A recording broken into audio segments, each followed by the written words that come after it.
Dans l'état actuel du droit, à titre exceptionnel, on continue d'enfermer une personne malgré la fin de sa peine lorsqu'elle présente une dangerosité caractérisée par une probabilité très élevée de récidive parce qu'elle souffre d'un trouble grave de la personnalité.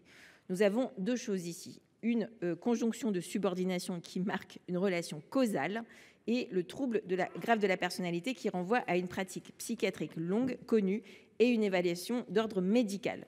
Ce qui est proposé dans cette proposition de loi, nous en demandons la suppression, c'est d'ajouter une nouvelle possibilité d'enfermer quelqu'un sans qu'il ait été condamné pour cela, s'il présente une particulière dangerosité caractérisée par une probabilité très élevée de récidive et par une adhésion persistante à une idéologie ou à des thèses incitant à la commission d'actes de terrorisme.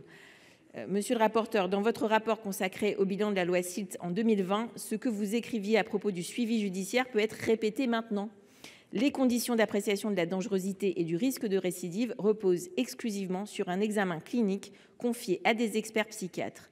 Or, comme l'ont indiqué des représentants du parquet national antiterroriste à la mission, une telle procédure, initialement conçue pour des auteurs d'infractions à caractère sexuel, ne permet que difficilement d'apprécier la dangerosité d'un point de vue criminologique des condamnés terroristes qui ne présentent pas, dans leur grande majorité, de troubles mentaux. Dans la pratique, les experts sollicités peinent à se prononcer sur les cas de condamnés pour des faits de terrorisme, rendant parfois complexe pour le magistrat le prononcé d'une telle mesure, y compris dans les cas où la dangerosité paraît évidente. Monsieur le rapporteur, de quelle évidence parliez-vous ? Vous semblez donc avoir la prescience dont manquent tous les praticiens. Avez-vous bien réfléchi aux conséquences de ce qui est dans ce texte ?